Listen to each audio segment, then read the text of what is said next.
Lietuva nėra labai didelė šalis. Lietuva yra maža. Amerika, Jungtinės Amerikos valstijos arba Prancūzija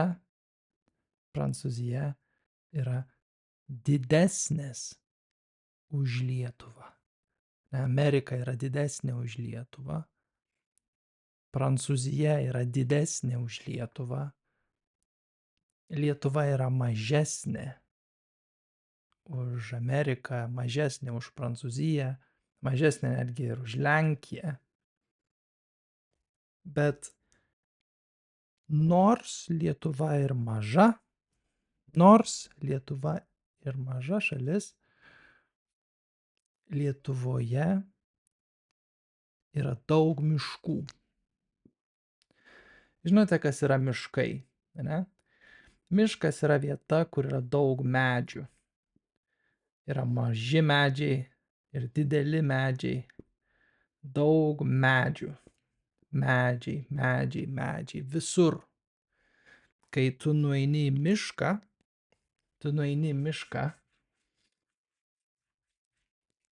tu matai medį kairėje,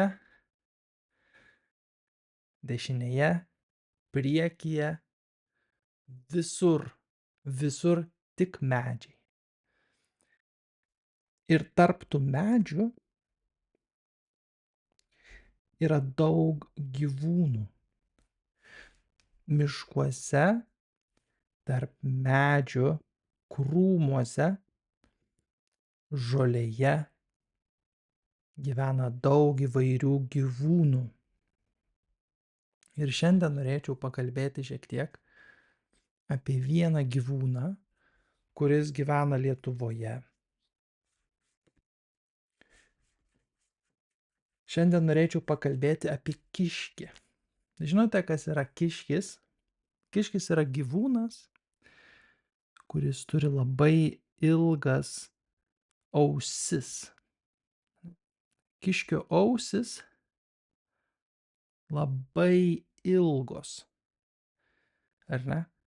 Kiškio ausis yra ilgesnės už katės ausis. Čia yra katės ausis.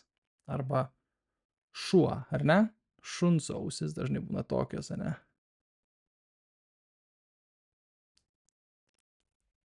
Kiškio ausis yra pačios ilgiausios. Ilgesnės už kačių ausis, ilgesnės už šunų ausis ir ilgesnės, aišku, už žmonių ausis, ar ne?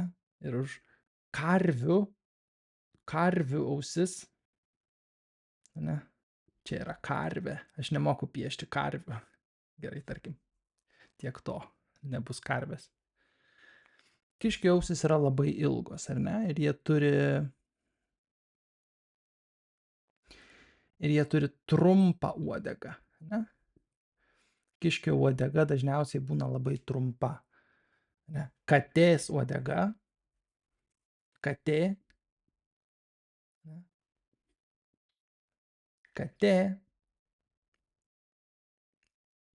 turi ilgą uodegą.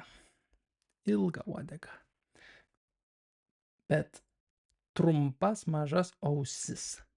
Bet kiškis turi ilgas ausis, bet trumpą uodegą. Ne? Ir didelės akis. Kiškio akis yra tikrai labai didelės. Tokios pat didelės kaip ir katės akis, man atrodo, ar ne? Katės akis ir kiškio akis yra panašios, tokio pat dydžio. Ne, bet katės gyvenimas, kačių gyvenimas ir kiškio gyvenimas, ne, jų gyvenimas yra labai, labai skiriasi iš tiesų, nes katės dažnai gyvena namuose, žmonių namuose, ne, tai yra naminiai gyvūnai, kurie gyvena namuose. Ne, katės sėdi ant lango ir žiūri pro langą į pasaulį. Ne? Joms nereikia galvoti. Na, aišku, yra kačių, kurios gyvena lauke yra kačių, kurios gyvena gatvėje, mieste, yra kačių, kurios gyvena galbūt ir miške, arba galbūt gyvena kaime, tvarte, bet na, daug kačių visgi yra, kurios gyvena namie, namuose pas žmones ir turi maisto, turi žmonės, kurie jomis rūpinasi. Bet kiškiai, dauguma kiškių, jie neturi žmonių, kurie jais rūpintųsi, jie gyvena miške. Kiškiai gyvena, dauguma gyvena miške arba, na, tiesiog gamtoje. Ir kai ateina žiema, ne, nes vasara, kai yra vasara, kai šviečia saulė, ne, vasara, geras oras, yra žolė visur, ne, žolė ir gėlės, ne, gėlės visur. Ir visokie įvairūs krūmai, ne, krūmai. Ir kiškiai gali ateiti ir su savo ilgomis ausis gali atbėgti, atstriksėti ir rasti, pavyzdžiui, kokį nors kiškio kopūstą ir gali suvalgyti, ar ne? Vasarą yra lengva rasti, nes vasarą pilna visur žolės, ne? Pilna žolės visur. Jie gali eiti ir valgyti. Visas miškas yra jų, ar ne?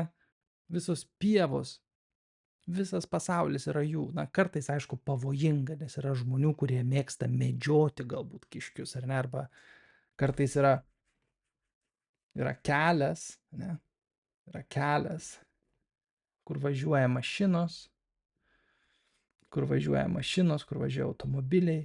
Ir galbūt kiškiams gali būti pavojinga pereiti per šitą kelią, ne?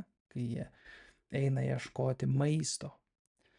Bet iš tiesų jiems net nereikia ieškoti maisto, dėl to, kad vasarą jiems net nebūtina toli eiti, jie gali tiesiog atsibusti ryte, truputį pastriksėti aplink, suvalgyti kokį kopūstą vieną ar kitą ir viskas, ar ne, jų diena baigta, nereikia daugiau stengtis, ar ne, bet Lietuvoje, kai ateina žiemą